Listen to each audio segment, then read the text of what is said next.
We got quite a bit of material to cover this morning, so I'm going to get started. Sometimes with the younger classes, I say, I hope everybody's wearing their tennis shoes.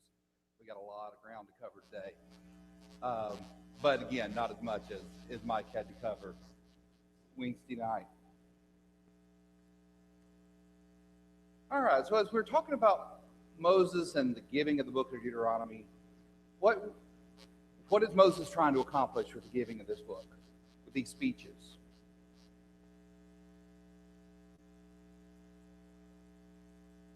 That's right. A reminder of what they're supposed to do.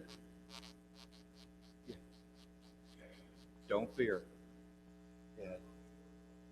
I'm not going to be with you much longer. You're going to have to go this by yourself. And the fear of anyone who knows there's this great people that you cared about, that every time that they've sinned, you've fallen down between them and the punishment, begging God, hey, please, spare them. I'm not going to be there to do that anymore. And that's kind of the mindset Moses has as he starts this. And as we looked at kind of the outline of the book, in the first class we looked at do not be afraid. And he reminded them of all he had already done for them. We're going to see just touch on that again this morning just a little bit. But he reminds them of everything he's done for them. Don't be afraid. Don't be afraid of their giants. Don't be afraid of their fortified cities. Don't be scared. In that first class, but more Mike picked up with, beware lest you forget. Don't forget who I am. Don't forget who you are. Beware lest you forget these things that have happened to you. And keep the laws. He put the laws back before them, reminded them of the laws. And if I kind of noticed the class Wednesday night sounded a little bit more to me like the Proverbs, right? At the speed Mike had to cover it, it almost sounded like a class in the Proverbs. Blip, blip, here's the law, keep it. Here's another piece of the law. And that was our last class. Well, today we're going to cover the blessings and the curses. And just by the way, blessings and the curses, is this brand new to the people?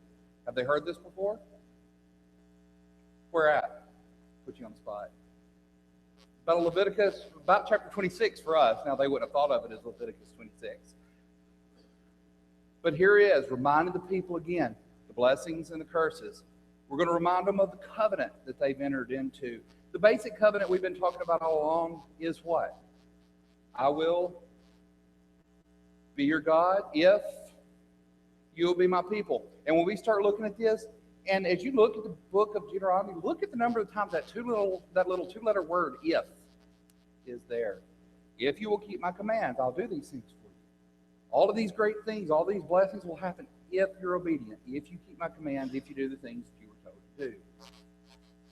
But sadly, we're going to end the day up with God telling Moses and Joshua, one of the last things Moses hears from God before he can go up to Mount Nebo to overlook the land that they're about to take and die is these people are going to turn away. They're going to fall. They're going to rebel against you. So that's our outline for today. And then, Lord willing, Mike will finish the quarter out Wednesday night. I know I tried to make the font as big as I could. And I think Mike kind of alluded to this passage at the end. This passage to me kind of sets the stage for today's lesson very well. We're going to start in chapter 27. This is the end of chapter 26. The day that the Lord your God commands, you will observe the statutes and the judgments. Therefore, you shall be careful to observe them. Notice that section in green, with all your heart and all your soul. We come to the New Testament, we see, love the Lord your God with all your heart, all your soul, and all your mind, right? That's not new. We think of the law as these are a physical people, it's a physical law, but this is what God wanted from them too. He wanted them to love Him with all their heart, with all their soul, and keep these commandments and observe these things with all their heart and all their soul. And then He reminds them of their part of the covenant, the part they've agreed to. Today, you have proclaimed the Lord to be your God. You've taken Him on as your God. You shall walk in His ways and keep His statutes, His commandments, His judgments, and that you will obey His voice. Okay, there is the people's part. Okay, you have proclaimed the Lord. You have said, I am His people. Also today, here's God's part. The Lord has proclaimed you to be His special people, just as He promised you that you should keep all of His commandments, and that He will set you high above all the nations, and that He has made in praise and name and in honor and that you may be a holy people to the Lord, just as he has spoken. So here it is. Keep his commandments with all your heart and all your soul. You have agreed to this. You've come in and you're a part of this covenant. You've agreed to be a part of this covenant. Keep his commandments and he will bless you, and he will do the things that he has promised you that he would do. So the first thing he tells them to do, when you go over, beginning in chapter 27 and verse 1, it says, when you go over the Jordan and you get to the other side and you begin to take this land that I've given you this day, I want you to take large white, uncut stones. No tool has touched them. Take them, set them up, whitewash them with lime or plaster, a mixture like what we would think of as plaster, and write the words of this law on them. Now, we've got enough from our study of Deuteronomy already. Why does he want them to do it? So they won't forget. A reminder to the people. Go back to chapter 6. What did he say about the children? How did he want them to teach the children?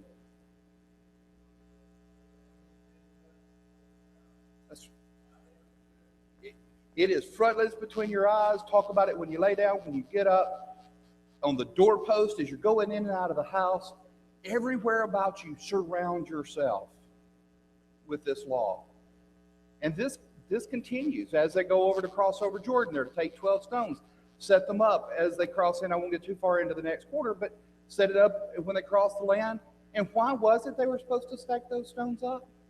When what happens? When your children ask, you tell them this is what the Lord did for us when he brought us out of the land of Egypt, when he did this, when he did this, when he did this. So time and again, set these stones up and write the law on it to remind the people. Set these stones up, and when your children ask, tell them. What's Moses scared about? Not this generation that he's talking to, but he's worried about the next generation and the next generation. And rightfully so. Rightfully so. So take these large stones, and I don't know if you can see it, and I have no idea if these are some pictures of some ancient stones. I'm not even going to begin to claim that it is, but I hope it puts a picture before us of these stones, light in nature, with the laws written on it before the people. Now he says, they're not going to do this kind of immediately as soon as they get across the Jordan. He also tells them, I want you to build an altar on Mount Ebal. I like the way he's calling the places, the names by name, before they cross the Jordan, before they've taken on their first battle. He's telling them what they're going to do after the battle of Jericho. Up to Mount Ebal, and I want you to build an altar there. And again, that altar shall be of uncut stones. No tool of iron shall be used in the building of that altar. And I want you to offer up a peace offering. Sacrifice a peace offering to the Lord. But I kind of wanted to put this map up and zoom in. You can see here they're camped in the plains of Moab. They'll cross over in the beginning of Joshua. We'll have these battles through here. But then they come up here to Shechem, which is the city that's kind of between Mount Ebal and Mount Gerizim. That is the travels that they do right there at the very beginning, and this is where this will take place. So get the geography of this in mind as they go in and as they take the land. He tells them, I want you to take the tribes and divide them in half. And on Mount Gerizim, later, the side for the blessings that'll be hollered. This is something he's telling them now that they're going to do in the coming weeks. They're not at Mount Gerizim. They're not at Mount Ebal. They've got time before they get there, but when you get there, I want you to take the tribes and I want you to divide them up. And at Mount Gerizim, I want Simeon, Levi, Judah, Issachar, Joseph, and Benjamin. And then take the other 6 tribes and put them across on Mount Ebal, or the mount where the curses will be announced. And that's Reuben, Gad, Asher, Zebulun, Dan, and Naphtali. So you can kind of see, and this picture is actually from Trent and Rebecca that have been over there for some time. I thought it was one of the better pictures I've seen of Mount Ebal and Mount Gerizim. You see, you have these 2 mounts. They come in easily to face one another. But another point that I hope you can see is, it's been proven time and again that between Mount Gerizim on this side and Mount Ebal on this side, this is a really tight, zoomed in view, there's about a 1 mile area right here that is this natural amphitheater. Wonder if my God said go here, right? Go to this area, divide half to this side of the mountain, divide half to this side of the mountain, and right in this area there is this natural amphitheater that whatever is said can easily be heard. And we've all seen amphitheaters where you actually let the land give you the volume, the sound effects, the microphones, the sound system, so to speak. So here they are, and they divide into two on each side of the land. All right. Now, think about this for just a minute. You've taken, and just Levites aren't the only one that's on Mount Gerizim on the side over here.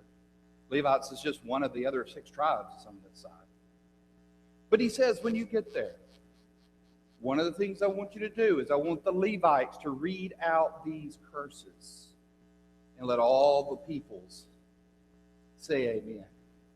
The Levites wouldn't have been the most numerous, but we're talking on either side of the mountain, hundreds of thousands of people. Okay? If we was to take it in this room and kind of divide this room up, and I was to say this center section was the Levites, and then the 2 outside sections were of the different tribes, what we would have is this center section would read out the curse, and then everybody in chorus would come in and say amen. Now, when the word amen, what does it mean?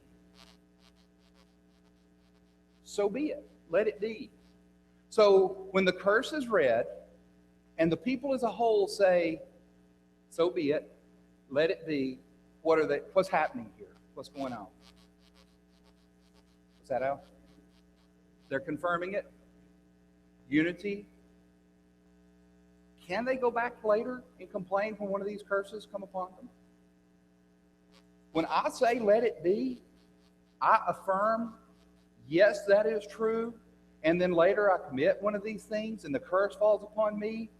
Well, who said it? I said it. So the Levites in chapter 27,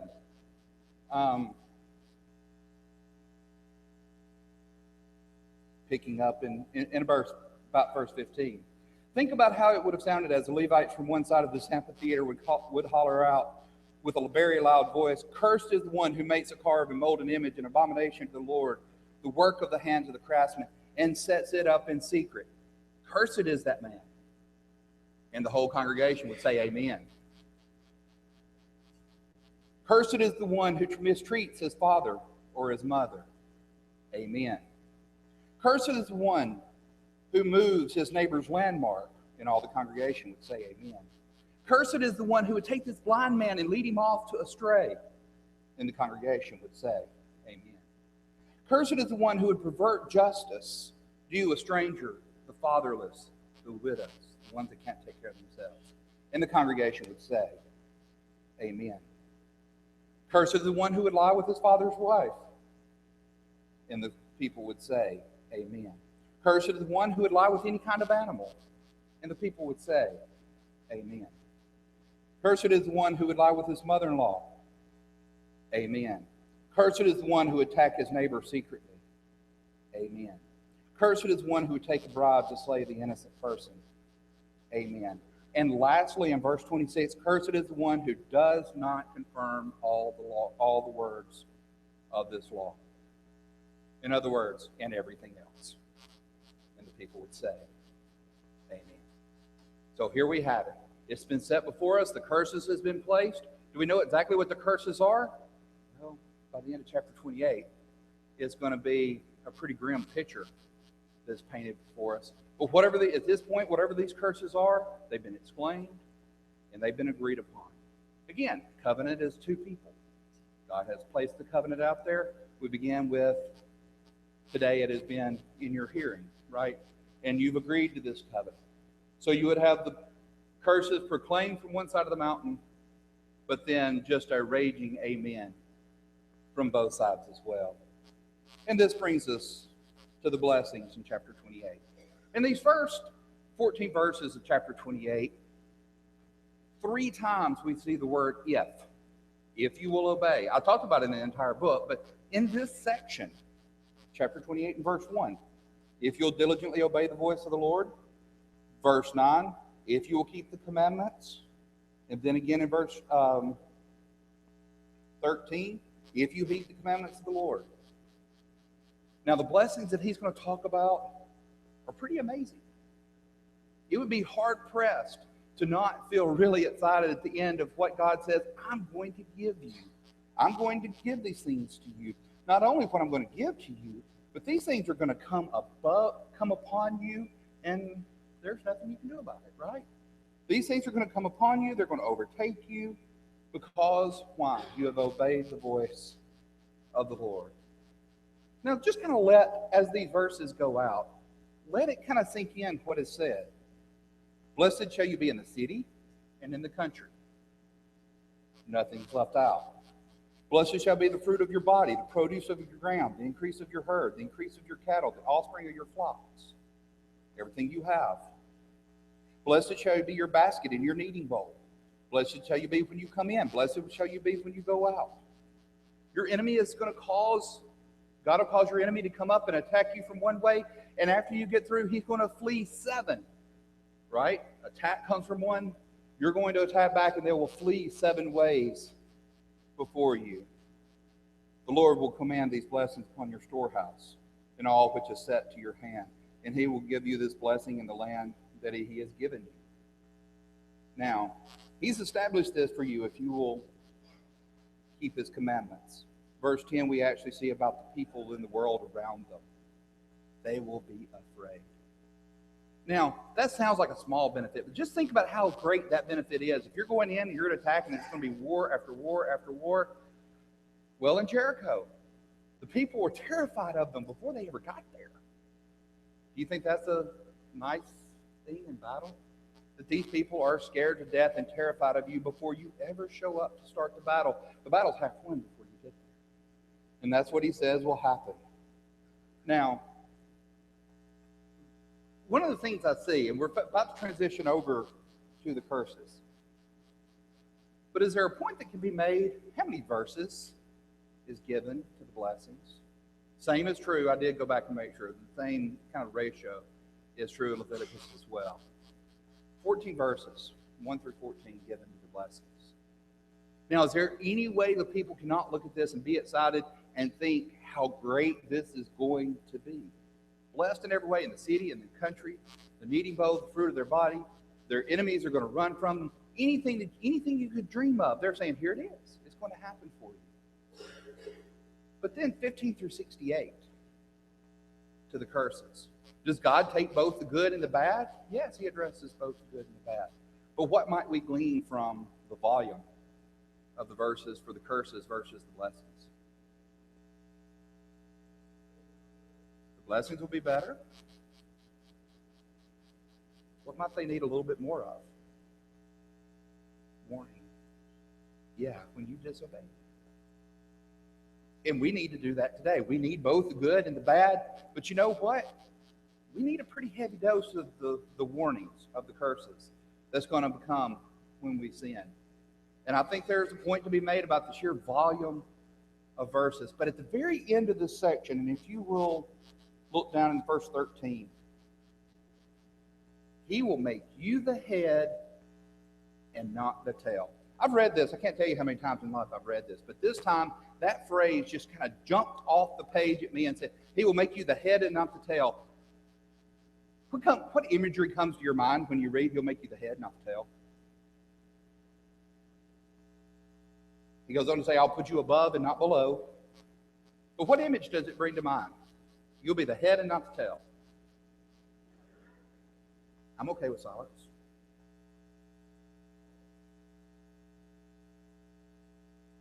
Okay, let's get a little more awkward.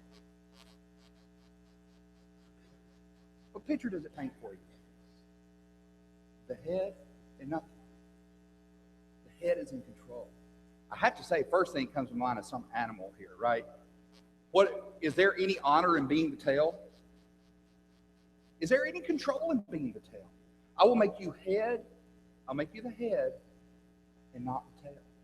You will be in control. You'll be the head. You'll be leading the way. You'll have this place of honor if you think of it as an animal.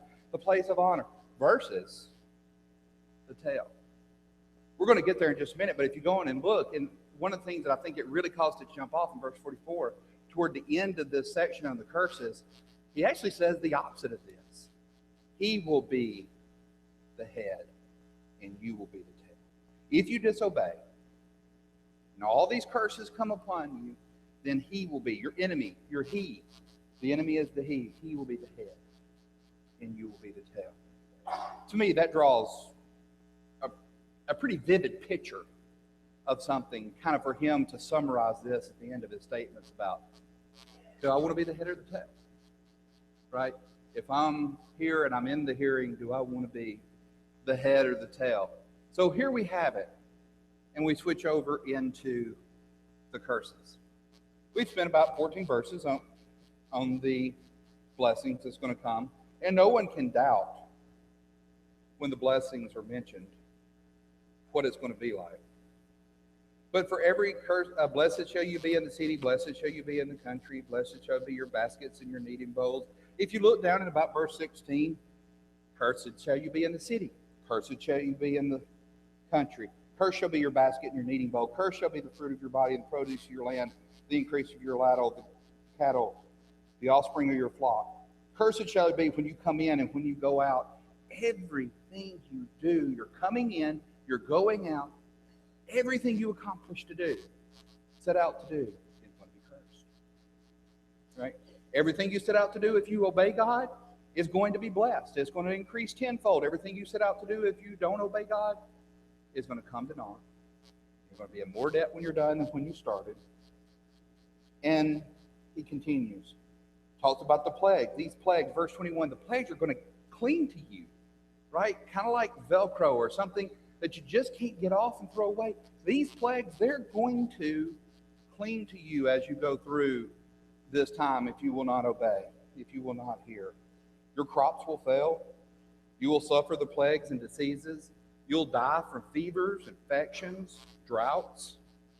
Your enemies will defeat you. But remember, before they will attack you one way and they'll flee seven. Now you'll attack one way and you'll be fleeing seven. Right? So for every good that there is now the negative that will come upon them. Your enemies will defeat you.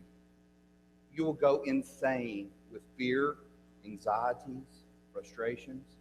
You'll lose your mind from what's going on around and about you. And if you think about it, and especially if you allow yourself in history, the good thing here is knowing the history well enough to go forward in time.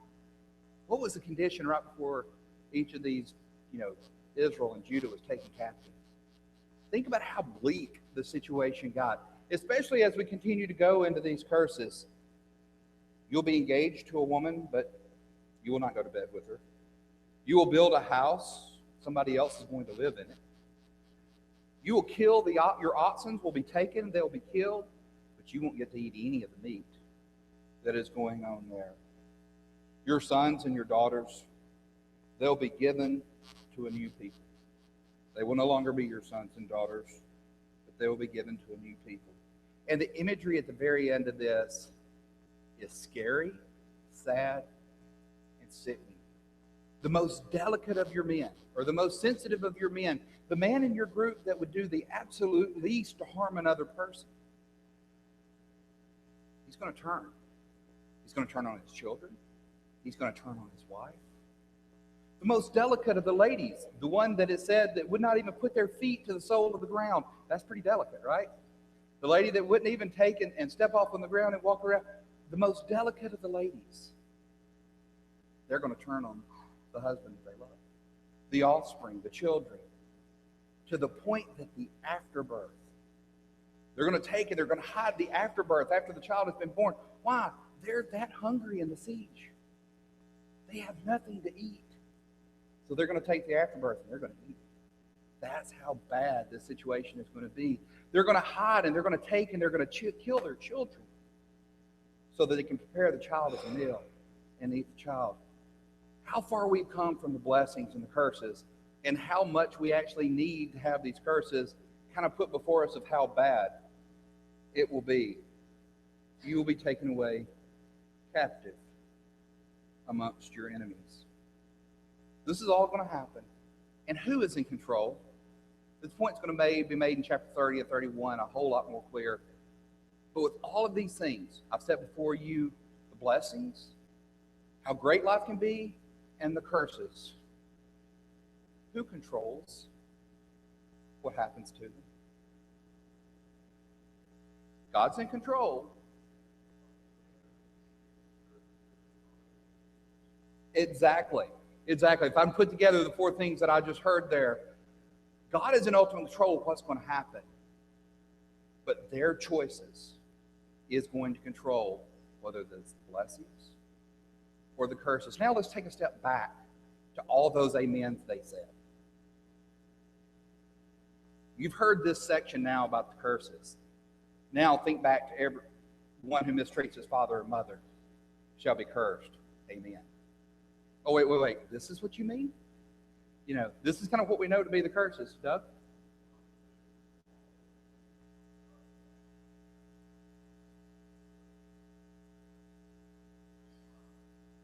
Excellent. You're reading my notes again. No, that's spot on. This lesson is just as true for us today because, look, what's been put before us? Heaven and hell. Now, this is a pretty grim physical description of the curses that's going to happen to them. Hell's going to be worse than anything that can be described here. These are a beautiful description of the blessings that's going to happen. Heaven is going to be far beyond anything that we can imagine that was described in the blessings. Who's in control? God's in control. What determines the outcome? The choices the people make. Just like here. I think, Doug, you're spot on. The choices that the people make here as well as here. The choices that we make determines the ultimate outcome between the blessings and the curses. And kind of bringing this, since time doesn't allow us to spend the whole time on this section, bringing this to the end with that vision of your enemy. He will be the head, and you'll be the tail that's kind of pulled around behind. No honor there. Nothing there. So, to the people, Moses is saying, I'm going to be gone. What are you going to do with this after I'm gone? Will you have the blessings? Will you have the curses? The sad answer is they'll have both.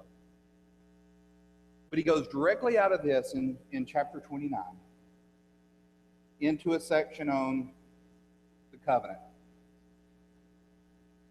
Now, this covenant is a lot like what they went through, and he reminds them back to Horeb, Mount Sinai, the giving of the commandments. The original, I will be your God if you will be my people.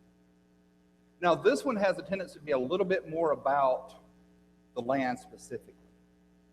What you will do to be able to keep the land, to do well in the land, to prosper in the land that you're about to be given.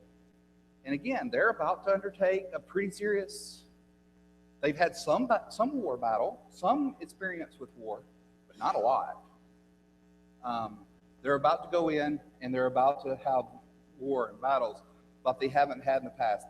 And the things that they do, this covenant that they're going to be a part of, if they will do these things, going back to the blessings and the curses, it will have a lot to do with how well they do in the land. And Moses goes back and begins to remind them of some of the things that they have seen. He says, you have seen. And to me, to look at these people that have actually come out of the land of Egypt and say, you have seen, those three words, to me, is pretty powerful. What have they seen? Just throw some things out. What have they seen? I'll start. The Red Sea. They've seen the plagues in Egypt. They've seen the power of God. They've seen the Red Sea part. What else have they seen? They've seen the mountain shake and quiver as God would speak to them with the thunderings, the lightning. Exactly, all the way here when he said, in Sihon and Og, they came out against you, and that land now belongs to who? Reuben, Gad, and half tribe of Manasseh. you have seen. The amazing things that they have seen. So he starts us out with, you have seen. Going back to God is in control. Or back to what we started at the quarter of this book out with, do not fear. They have no reason to fear. You have seen what God can do. And again, does it all come down to, are they better soldiers? Are they better war planners? Are they better, stronger, faster? What does it come down to? Will they what? What's that? Will they trust in God? Will they obey? Will they keep His commandments? Their ultimate success comes down to the choice they make, right? It all comes down to the choices that they make. And again, I think, once again, we talk about it not being one of the points that kind of sticks out to me is these laws, the commandments. Even in their day, even in their time, we talk about it being a physical kingdom and a physical covenant. But he says, hear them and do them, right? This is a thing of action. Hear them and do them. And this is to everybody, to the leaders, to the elders, to the officers, to the wives, to the children, and to those that aren't even born yet, is this covenant that's being offered up and told to the people and put before them for them to fulfill and to keep. Obey. And the question is still the same. Obey the covenant, keep my words, keep my commandments. And all these blessings that we just got through talking about will be yours. And he continues in this. But if you disobey, all of these curses. And if you put yourself in their place and you think about the blessings and the curses, your last impression that you've been left with is the curses. That's a pretty miserable picture that was painted with curses. So again, if you disobey, there stands the curses before you. Now, he begins to take on some different things here. And he says there may be that one that's among you. And I think it's in verse 18. There may be those among you, man or woman, or family or tribe, whose heart is turned away from the Lord, our God, to go and serve the gods of these nations, that they may not be among you a root bearing bitterness or wormwood. So if you have these people that's among you, that's a root bearing bitterness and wormwood. First, is that a good thing for the group as a whole? Not then and not today either. You know, you think of a wormwood, you think of termites. A house that's infested by termites ain't going to last very long. We got enough. Everybody knows that, and we got enough home builders to know, and probably have seen the damage that something like that can do. Well, this root of bitterness, this wormwood, what will it do to the people of God? It'll destroy them. But it doesn't. It's amazing how it only takes one, or it only takes two. A tribe, you have a family, a tribe that's turned away. Not the whole family, not the whole tribe that's turned away, but this one family, this one tribe that maybe their hearts turned away from the Lord and go and serve other gods of the other nations, and they will be among you a bitter root of bitterness, or a root of bearing bitterness or wormwood. This horrible thing that's there amongst you. And what about this man that's puffed up in his heart and says, okay, that's good. These curses, these blessings, they're good for everybody else, but I don't have to do it. God makes it clear. He will see every one of these curses that we're talking about today will come upon him. And then, toward the end of that, as we're approaching chapter 30, he starts this language when the people rebel against God and receive these curses. Again, we talked about, go into the land, I have given it to you. Isn't this very definite, positive, it's going to happen language? Has it happened yet? No. But God is beginning to give Moses, giving Joshua the idea that when the people rebel against God and receive the curses, it's going to happen. They are going to rebel. They are going to receive the curses. The land will look as if it has been ravaged by fire. The concept, you remember Sodom and Gomorrah, as fire and brimstone comes down and rains upon the land, that land looked pretty desolate after it's done. And when people see the land of Israel, and sometimes even people see the land of Israel today and said, what was the big fuss about? Why did everybody want this? It's desolate, it's barren, it doesn't raise anything. When you hear somebody say that, please remember, let's take them to Deuteronomy chapter 29. Why is the land the way it is?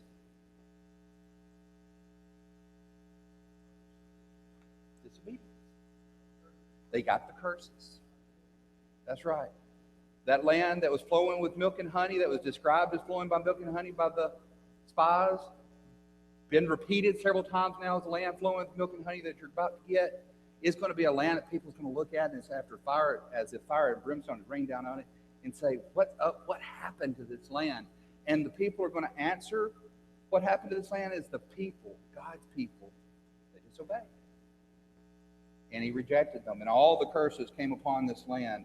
And now it is a land that no longer flows with milk and honey. And again, I think that is something that is very, very important for us to remember still today. Yes?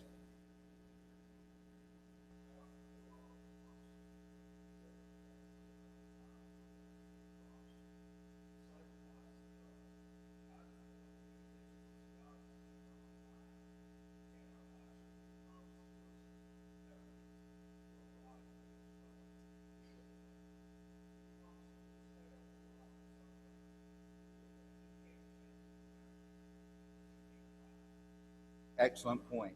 God cannot, for those that can't hear, God cannot lie. If he promised us heaven to those that are faithful, to those that are faithful will receive heaven. But to those he's promised hell for being unfaithful, he can't lie about that either. To those will receive the punishment. And again, we hit the point. If you look in chapter 30, verse 1, now it shall come to pass, or it will come to pass when all these things come upon you, the blessings and the curses. You know, it's an amazing thing to think about God, the one who talks about tomorrow as if it was yesterday. And here's yet another example of God talking about when it comes to pass after the blessings and curses. He's talking about tomorrow as if it was whatever he talked about yesterday. These things that are going to happen. But the beautiful thing in chapter 30 and verse 2, he says, after this happens, remember how horrible it was of the mother who is, and remember if you go to the Kings, the mothers who had the battle and had the fight that said, please make her give up her son. We ate my son yesterday, and today we're supposed to cook her son that we may not die. And now she won't give her son up. That's how bad it got.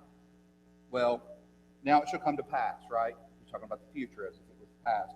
When all these things shall come upon you, the blessings and the curses that I've set before you, and you call them to mind among the nations, when the Lord will drive you out.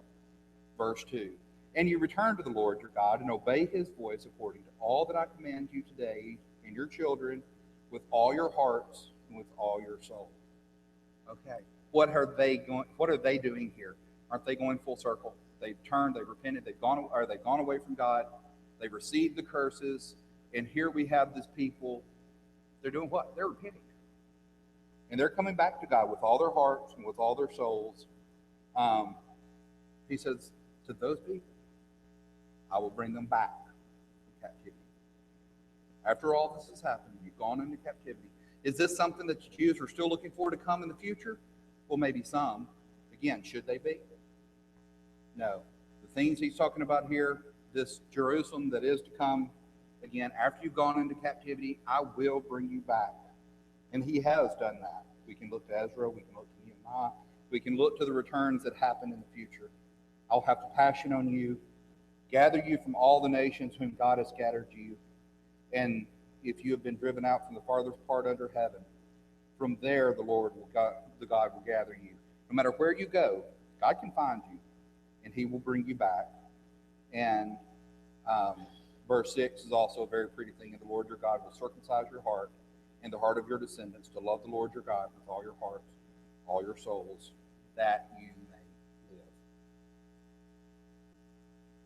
And even after these things, you'll put the curses on your enemies, verse 7. And you will again obey the voice, verse 8. Verse 10, we go back to that little two-letter word, if. If you obey the voice of the Lord your God to keep his commandments and his statutes that are written in the book of the law, and if you turn to the Lord your God with all your heart and all your soul and all your mind, all these good things are going to happen. That if, even after they've rebelled and gone away and come back, that if is still there. He will bring you back, and it happened. Now, this whole section ends with something that I think is very important for us. Kind of hard to put all this together, but I think what Moses says at the end kind of does summarize it. Joshua's just going to go in and take over and drive and lead the people in. But he has said at the end of this section, today, I've set before you life and death, good and evil. What's going to drive their choice? Choose their choices. Choose life, right? You have the choice. Blessings or curses. Choose the blessings. We have the choice, heaven or hell. Choose heaven. I've set before you life and death. Choose life. These commands that I've given you, they're not too hard. They're not so far into the heavens that you say, who's going to go up into the heavens and get them and bring them down so that we can obey them? They're not so far away that you're going to say, who's going to go into the depths of the sea or far away country and get them and bring them back so that we may see them, understand them, behold them. They're not that hard. They're near to you. They're dear to you. They're in your heart. Keep them. And with this, he commissions Joshua to go in and to take over. And he says to the people, I'm 120 years old. I'm about to die. Joshua is the one that's going to go before you and take you into this land. Obey him. Listen to him. Be strong and of good courage. We end right where we started 2 classes ago. Be strong and be courageous. Do not fear. Be strong and be of good courage. He says it to the people, and then a few verses later he turns around and says it to Joshua. Be strong and be of good courage. Don't be scared of these people. Just go in and take the land. He ends it with the Song of Moses, and I knew we wouldn't have time to do the Song of Moses today. But with everything that's been said, a good review, getting ready for the next class, is read the Song of Moses. And at the end of the day, if they'll read and learn and memorize that Song of Moses and sing it out throughout time, they'll know that any punishment they received was due to the choices they made. Thanks for your time and your attention.